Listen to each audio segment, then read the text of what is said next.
Welcome back to the Deep Dive.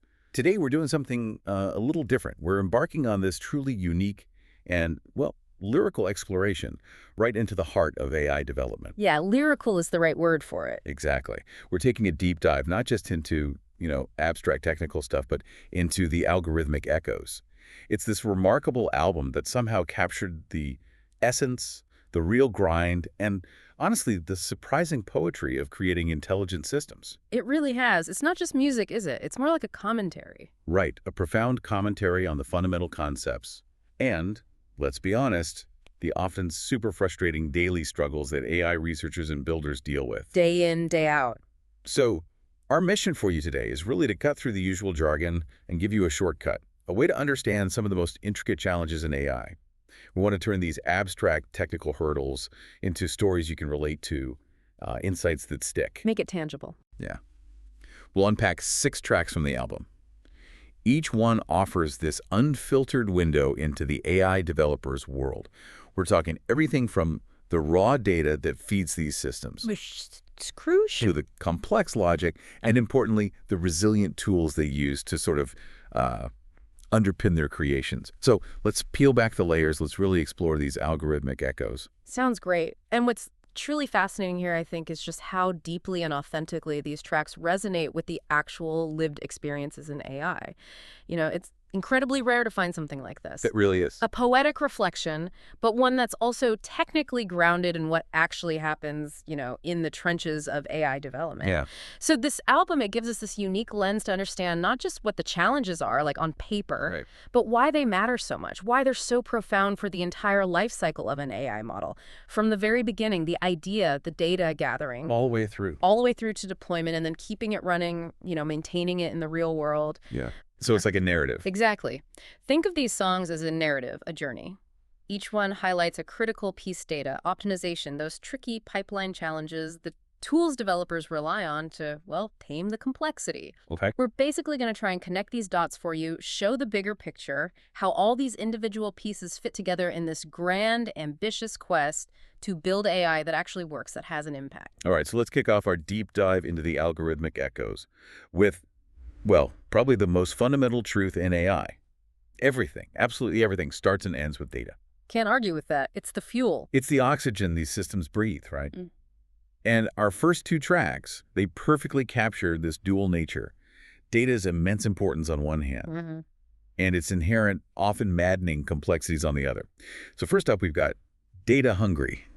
This track really shines a spotlight on the insatiable, almost primal appetite of AI models. Insatiable is a good word for it.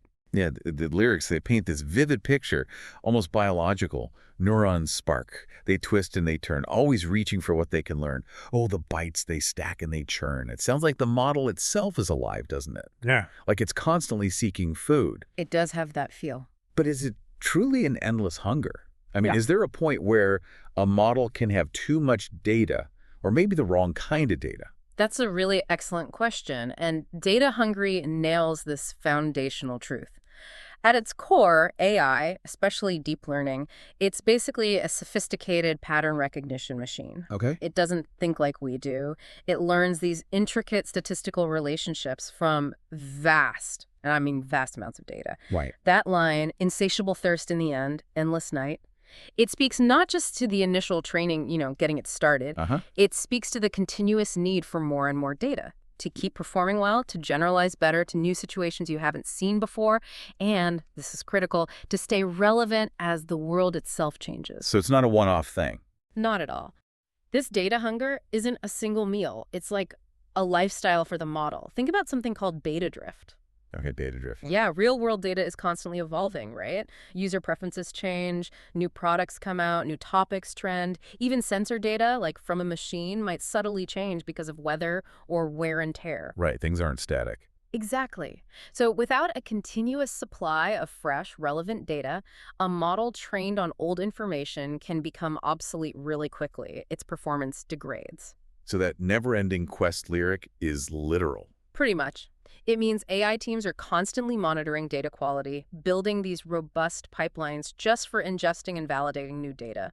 And often they have to use strategies like on-lean learning, where the model updates continuously, or maybe periodic retraining, just rebuilding the model from scratch every so often. Wow, that sounds like a huge amount of work. It is. It's a significant operational and computational overhead.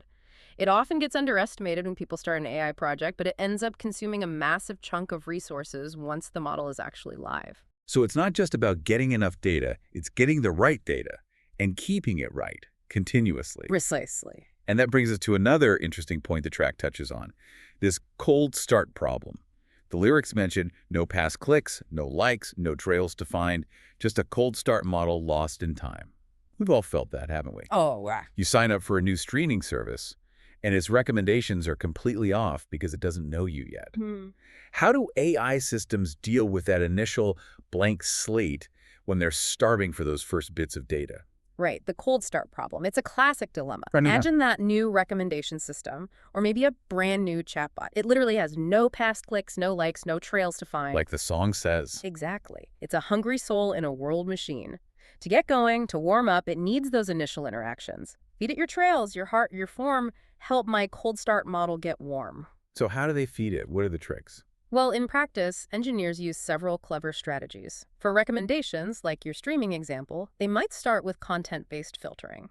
Meaning recommending things based on their inherent properties like the genre, actors, keywords in a movie description, rather than your personal watch history. Ah, okay. Or they might use collaborative filtering, but based on aggregated data from similar new users. Or they might even just ask you up front, like those surveys, pick your favorite genres. Right, I've seen those. For more complex AI tasks, sometimes transfer learning helps. You take a big model already trained on general knowledge and fine-tune it for your specific task.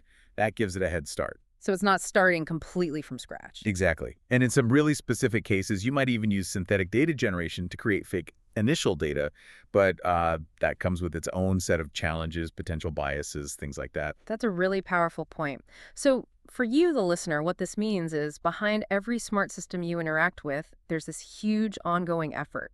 Collecting, cleaning, validating, feeding it the right data. It's not trivial, and it's never really finished. Never finished. It's this data that lets the model predict things, classify stuff, generate text or images, turn information into useful actions. And crucially, like you said, even if you have tons of data, the quality, the relevance, the representativeness of that data is still absolutely paramount. It really is. It's not just about quantity. It's about context, utility, making sure it reflects the world accurately, or at least the part of the world you care about. Okay, so we understand the hunger. But let's say you've managed to gather all that vital data. You almost immediately crash into another major challenge. And this one is perfectly captured by our next track, data format war. Ah, yes, the format wars. Here's where it gets really interesting, I think, because it's about this clash, this friction between different ways of structuring information. A fundamental philosophical split, almost. It can feel like that sometimes. The lyrics sum it up so well. JSON speaks in flame text glow, part whispers where columns flow, one for clarity, one for speed. Choose your path on data screen. It feels like this constant uneasy truce between different ways of doing things. Yeah, uneasy truce is a good description. So for those of us just watching this unfold, what are the real-world consequences of this battle? Why does it rage on so fiercely? That's a great way to frame it, because it really is a battle, a daily headache, a pain point for data scientists and engineers. JSON in the song, that's obviously referring to JSON JavaScript object notation. Right, JSON. The song says it speaks in flame text glow, which kind of hints at its human readability, its flexibility.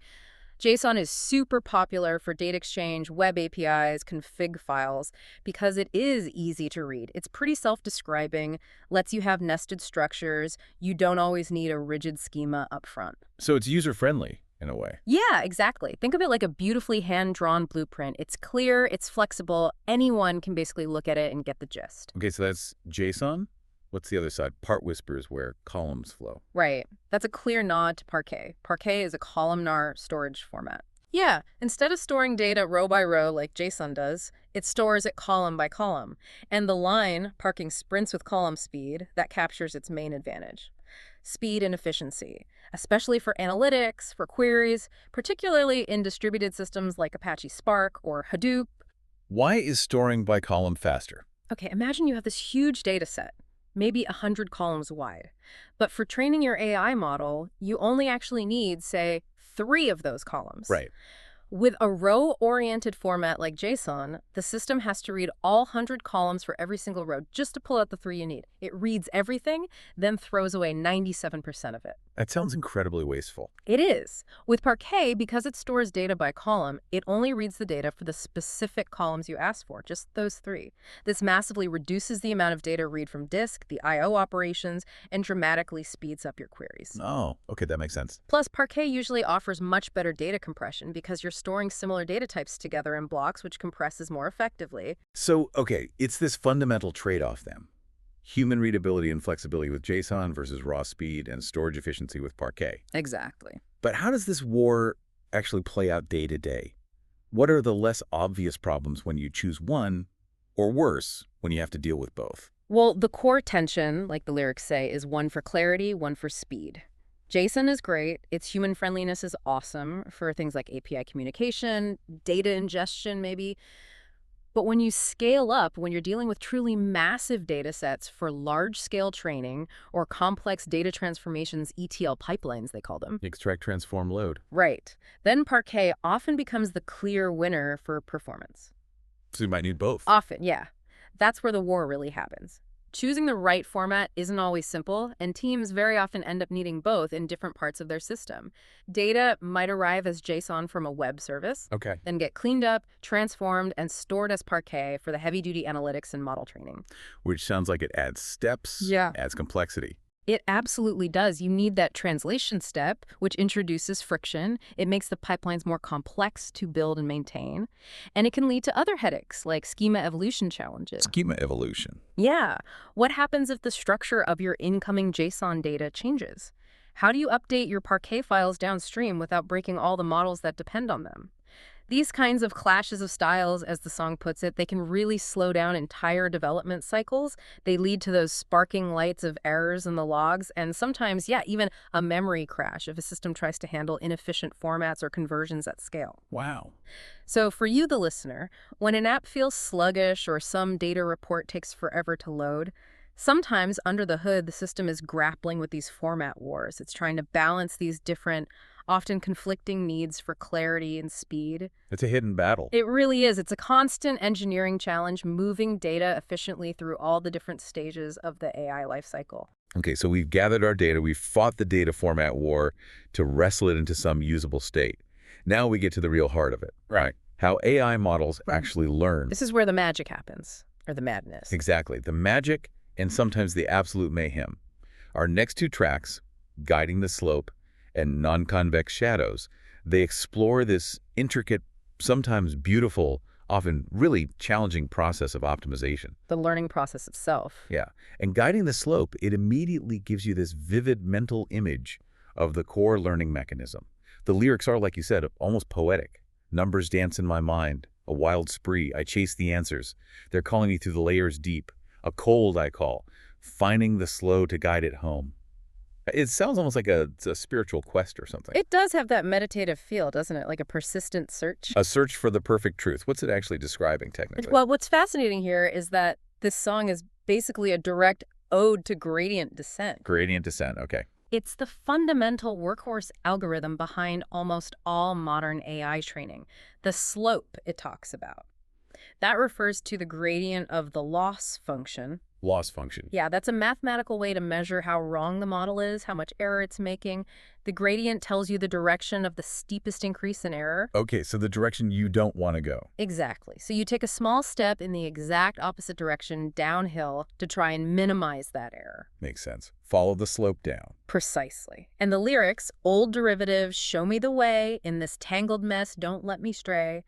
They highlight the fundamental use of calculus specifically, derivatives, to figure out the exact direction and also the size of that step you should take. How big a step? Right. It's all about incrementally adjusting the model's parameters, its weights, to minimize that loss, that error, trying to find the sweet spot where the model performs best on whatever task you gave it. And this happens over and over. Oh, yeah. It's a continuous, iterative cycle. You hear developers talk about epochs. That's one full pass through the training data. They're doing one epoch after another, constantly watching the loss go down, hopefully, and tweaking the gears, adjusting things to reach convergence. Convergence being? That's the point where the model stops getting significantly better, where the loss kind of flattens out. You've guided it home, hopefully, to a good solution. Okay, it sounds deceptively simple, though. Just follow the slope downhill. But I imagine with models having millions, even billions of parameters now, that slope isn't just a simple hill, is it? Not even close. How do developers actually guide it home through what must be an incredibly vast, abstract landscape? You've absolutely hit the core challenge. The slope is my compass, as the song says. It tells you the direction. But navigating that landscape is far, far from trivial. Because it's so big. It's unimaginably big and complex. In deep learning, we're not talking about a simple 2D or 3D graph you can visualize. We're talking about a high-dimensional space. Sometimes millions, sometimes billions of dimensions. Each dimension represents one parameter, one weight in the model. Mind-boggling. It is. So successfully guiding it home involves this delicate balance of different techniques. One key thing is the learning rate. The learning rate. Yeah, that determines the size of each step you take down the slope. If it's too large, you might leap right over the minimum point, overshoot it. Oops. Yeah, if it's too small, training can take practically forever, making tiny, tiny steps. So people use sophisticated learning rate schedules where the rate changes over time, often getting smaller as you get closer to the minimum. Okay, that makes sense. Adjust the step size. Right. Yeah. And also just plain vanilla gradient descent is often too slow and can get easily stuck. So in practice, everyone uses more advanced optimizers. Things like SGD with momentum, ADAM that stands for adaptive moment estimation, or RM's prop. And what do those do differently? Well, they incorporate clever ideas like momentum, which helps the optimizer kind of roll through small bumps, small local minima, and keeps it moving faster towards the bigger valley. Or they adapt the learning rate for each parameter individually based on how much that parameter has changed in the past. Wow, okay, so it's much more sophisticated than just go downhill. Much more. Every time an AI system gives you an accurate prediction or generates some cool image or text, it's because it was meticulously guided down the slope using these techniques, learning from its mistakes over countless iterations. That's the engine. It really is the engine of AI intelligence, turning raw data into refined understanding, and developers are constantly, beating benchmarks, chasing time, trying to find that victory's ghost through this persistent, often frustrating optimization grind. Okay, so that journey sounds like one of precision, steady improvement, finding the right path. But then we hit our next track, non-convex shadows, and it sounds like the complete opposite. It suggests there are hidden traps, treacherous complexities in that very journey. That's exactly right. So what does this mean? It sounds like the path isn't always smooth sailing. Non-convex shadows paints this much darker, more challenging picture. The lyrics are quite intense, actually. The curve of the world, it twists and bends. Non-convex riddles where clarity ends. Yeah. Trapped in valleys, peaks out of sight. Non-convex shadows, stealing my light. I mean, this sounds like an optimizer's worst nightmare. Like you're fighting against this uncooperative, almost malicious landscape. It absolutely can feel like that. In this track, it just exposes the brutal reality of optimization in most complex real-world AI models. A non-convex landscape means that the slope, the gradient, isn't always pointing directly towards the global minimum. The global minimum being the absolute best possible solution. Exactly, the very bottom of the entire landscape. Unlike a simple convex function, think of a smooth bowl shape where any path downwards inevitably leads you to the single lowest point. Right. Non-convex functions are riddled with irregularities. They're like a vast mountain range full of unexpected dips, false summits, plateaus. Okay, I can picture that. So, trapped in valleys, peaks out of sight. That refers to local minima. Local minima. Yeah. This is where the model gets stuck. It finds a dip, a valley, where all the immediate directions around it go uphill. So the optimizer thinks, great, I'm at the bottom. But it's not the bottom. Exactly, it's just a local bottom. A good enough solution, maybe, but a much better one. The global minimum exists somewhere else over the next ridge, but the model can't see it from where it is. It's a really frustrating dead end. Wow. Are there other traps? The song mentions saddle points. Yeah, saddle point whispers, this ain't your wind. A saddle point is another nasty trap. Imagine the shape of a horse's saddle. Okay. At the very center point, you can go down towards the front or back, but you go up towards the sides. The slope is flat in some directions, but not all. Optimizers can get stuck on these flat regions too, making very little progress, just oscillating back and forth. It's like a hiker on a mountain pass. They think they've reached a peak or a valley, but the terrain actually keeps dropping off in another direction. So it's not just about finding a bottom, it's finding the bottom, the true optimum. And these local minima and saddle points are like mirages fooling the optimizer. Precisely. Mirages is a good word. How on earth do developers try to navigate these non-convex shadows then? How do they avoid getting perpetually lost in these traps? Well, it's about distinguishing good enough from truly optimal. And this gradient lost in a swirling storm, as the song puts it, this is why optimization is often described as an uphill climb, a Sisyphean plight. Constantly pushing the boulder. Exactly. Developers are constantly grappling with these non-convex schemes where reason derails. They try all sorts of sophisticated techniques beyond those advanced optimizers we already talked about, like Adam. Right. They might use different initialization strategies for the model's weights, basically starting the search from many different random points on the landscape, hoping one of them will happen to be closer to the global minimum. Increasing the odds. Yeah.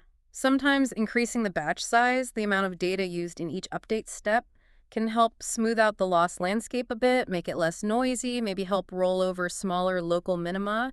And sometimes people even borrow ideas from other fields, like simulated annealing. The idea there is to introduce a bit of controlled randomness, allowing the optimizer to occasionally take a step uphill, to jump out of a local trap and explore other regions. Taking a chance to find something better. Exactly. It's a calculated risk. And that line, Hessian whispers, unstable ground, spirals of chaos all around, that points to even deeper maths. The Hessian. The Hessian matrix. It describes the curvature of the loss function, not just the slope. Analyzing it can tell you if a point is a minimum, a maximum, or a saddle point, and how steep or flat the landscape is right there. But calculating the full Hessian for huge neural networks is usually way too computationally expensive. So it's more of a theoretical understanding. Often, yes, but the concepts inform the design of better optimizers. Ultimately, the difference between a merely good AI model and a truly exceptional one often comes down to how well it navigated these non-convex shadows. Right. It's the difference between an okay prediction and one that really captures nuance. And it reflects countless hours developers spend wrestling with these abstract, difficult mathematical landscapes. It's this continuous quest for mastery, always pushing the boundaries. Okay, so let's say we've actually done it. We've mastered our data, fought the data format war, fed our data-hungry models, and maybe we've even tamed the optimization beast, guiding the slope carefully through those treacherous non-convex shadows. A big if, but let's assume. Right, let's assume. The journey still isn't over, is it? Getting that model to actually work efficiently, reliably out there in the real world, that introduces a whole new world of pain, especially with massive, constantly changing data sets. This is where theory meets messy reality. Exactly. Where the rubber meets the road, and sometimes that road gets incredibly bumpy. Systems grind to a halt. And our next track, Skewed Joins, perfectly illustrates one of these incredibly frustrating operational hurdles. Oh, skewed joins. Yeah, that's a classic. The lyrics, they describe this grim scene, and I bet anyone who's worked with large-scale data will feel this. Skewed joins haunting my nights. Pipelines clogged. Nothing feels right. Definitely felt that. Big table looms, small one unseen, sparks, betrayal, cuts like a dream. What is actually going wrong here? Why do pipelines get so utterly clogged up like this? What leads to that kind of despair? This song hits right at a notorious performance killer in data processing pipelines, especially common in distributed computing environments. Think Apache Spark, Hadoop, or even those big cloud data platforms. Okay. A skewed join happens when you're trying to combine or join two data sets together based on some common key, like a user ID or a product ID. Right, standard database operation. Yeah, but the skew happens when one or more specific values of that key are vastly, disproportionately more common than all the others. Can you give an example? Sure, let's make it concrete. Imagine you're joining a table of user information with a massive table of website clicks or activity logs. Okay. Now, what if, say, 90% of all the activity logs belong to just one single user ID? Maybe it's a bot, maybe it's a super active power user, doesn't matter why. That one user ID becomes a skewed key. Ah, I see. One key dominates the data. Exactly. It creates this massive imbalance. Now, when a distributed system like Spark tries to parallelize the work, tries to spread the join operation across many computers or worker machines, all the data, all the tasks related to that one skewed key, they all get sent to a single machine, or maybe just a very small group of machines. So one machine gets completely swamped. Totally swamped, while all the others might finish their small bits of work quickly and then just sit there idle. Oh, so it's like a traffic jam. Yeah. Like you've got a 10-lane highway, but suddenly 90% of the cars decide they all need to use the same single exit ramp. That is the perfect analogy. The rest of the highway is empty, but that one exit is completely gridlocked. That's a skewed join in action. And that causes the pipeline's clogged feeling. Absolutely. That one overloaded machine struggles. Maybe it runs out of memory. That's the memory crash the song mentions. Or maybe it just takes an incredibly long time to process its huge chunk of data. Meanwhile, the entire job can't finish because it's waiting for that one choked task. Leading to nothing feels right. Exactly. Slow processing, unpredictable runtimes, and sometimes complete system failures. Now, those lines, big table loom, small one unseen, and broadcast whispers, replication screams, they illustrate this even further. How so? Well, sometimes the system tries to be clever. If one table in the join is supposed to be small, it might use a strategy called a broadcast join. Broadcast join. Yeah, instead of shuffling the big table across the network, it just copies or broadcasts the entire small table to every single worker machine. This can be really efficient if the small table is genuinely small and the join key isn't skewed. But But if that small table isn't actually that small, or if the join key is heavily skewed, broadcasting can backfire spectacularly. You end up copying huge amounts of data everywhere, potentially overwhelming the memory on all the workers. That's the replication screams part. It's a tragic dance where dreams are won because the optimization technique itself becomes the source of the failure. wow. Okay, this sounds like one of those really insidious problems. It's hard to spot, maybe, because the data imbalance itself isn't always obvious up front. It can be very tricky to debug. So how do developers fix this? How do you unclog these pipelines when you hit a skewed join? Do you just throw more computers at it? Throwing more hardware usually doesn't help much here because the problem is the imbalance, not necessarily the total amount of work. You need smarter strategies. Mitigation requires some clever tricks. One common technique is called salting. Salting, like adding salt. Kind of. You essentially add a random suffix like 1, 2, 3 to the skewed key value in both tables before the join. So instead of one massive group for user 1, 2, 3, you now have smaller groups for user 2301, user 2302, etc. Ah, so you break up the big group. Exactly. You artificially spread the skewed data across more keys, allowing the distributed system to process them in parallel much more effectively. Then, after the join is done, you just remove the salt. Clever. Any other ways?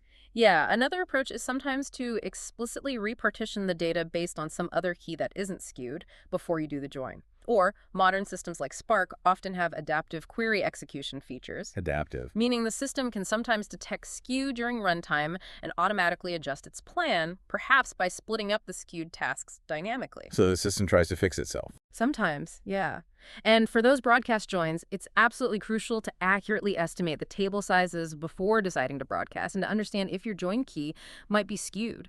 Sometimes, even just doing some pre-aggregation on the data before the join can help reducing the number of records associated with that skewed key. So it's a lot of careful planning and sometimes clever workarounds. Definitely. It's a really crucial, though often invisible, challenge.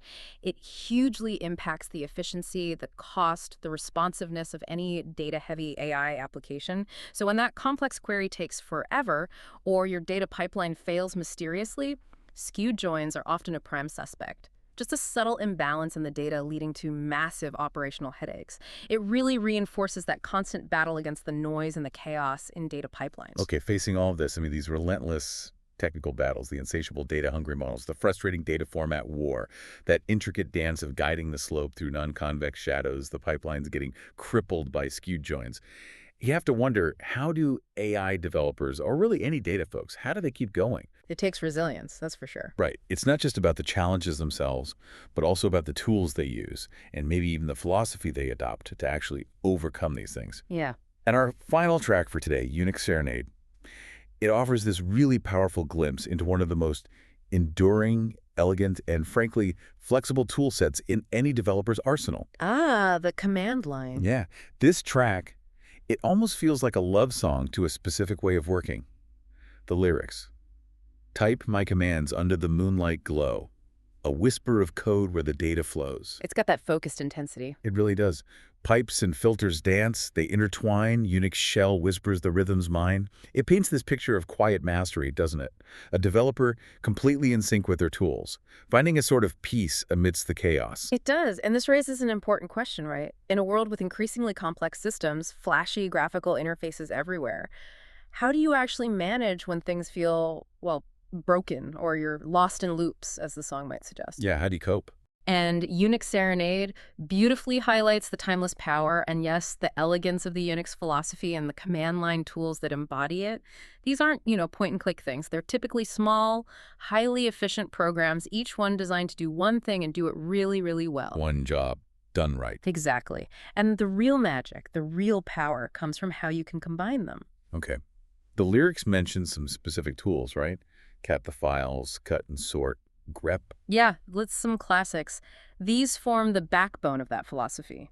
Cat the files, let the story unfold. That's cat, used for viewing file contents or sticking files together.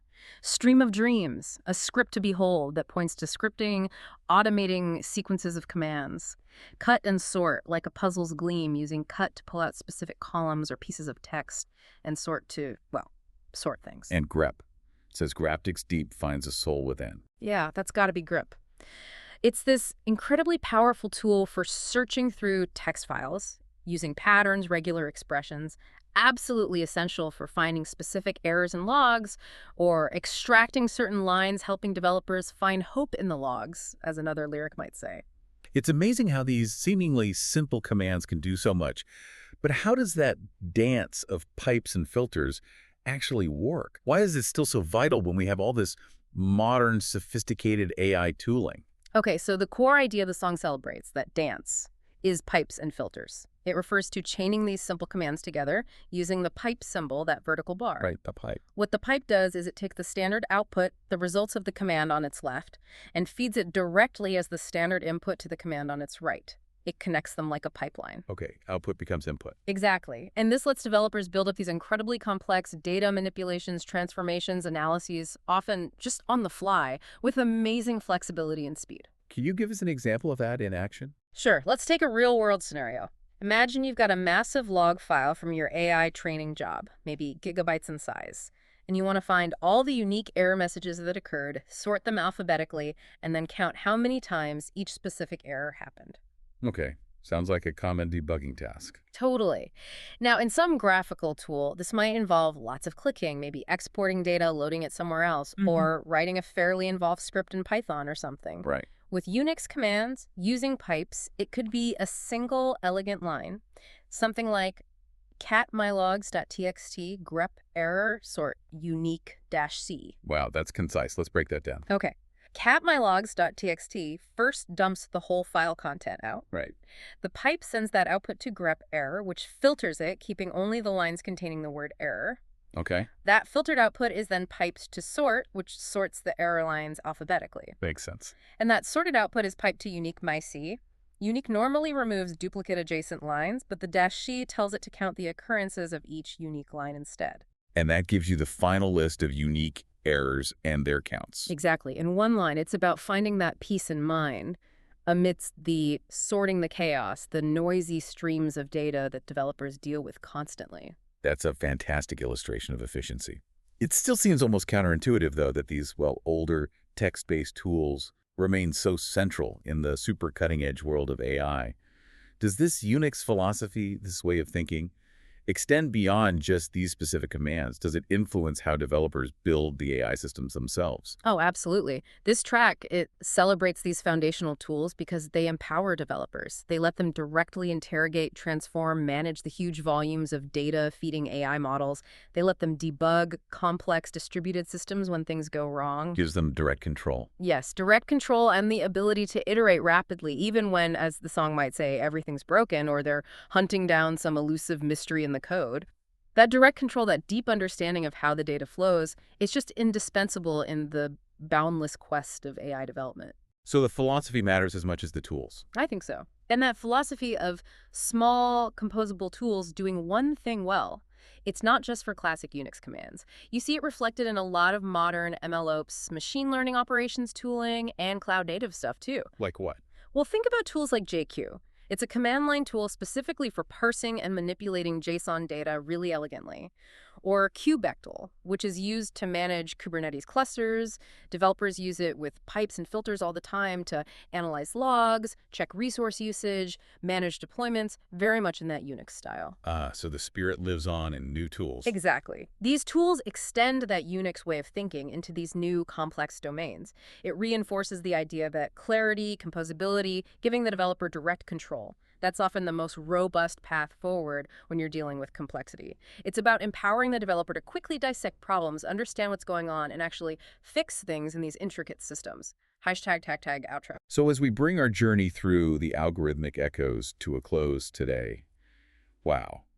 It's really clear this album isn't just, a collection of songs. It feels more like this profound testament to the complex, often really tough, but ultimately a pretty inspiring process of building AI. It really captures something authentic. Yeah, we've navigated through so much, haven't we? From the relentless demand of those data-hungry models, through the frustrating data format war, we dived into that intricate dance of guiding the slope while trying to avoid the non-convex shadows. Tricky stuff. Battled those pipeline nightmares with skewed joins, and then finally found some solace, maybe, and definitely power in the elegant Unix serenade of those foundational tools. This deep dive, it's really showcased the multifaceted, often challenging reality of bringing these AI systems into existence. Yeah, and if we connect this back to the bigger picture, what this album just conveys so beautifully, so authentically, is that constant cycle, that iterative loop of challenge and innovation that really defines AI development. It's not a straight line. Not at all. It's anything but. It's full of, as another track from this ecosystem apparently mentions, loops of despair alongside those boundless quests. Right. It's really a powerful testament to the resilience, the ingenuity, the sheer persistence of the people building these systems. They're navigating everything from, debilitating memory errors where, out of memory, the dreaded creeps leads to crash and burn. There.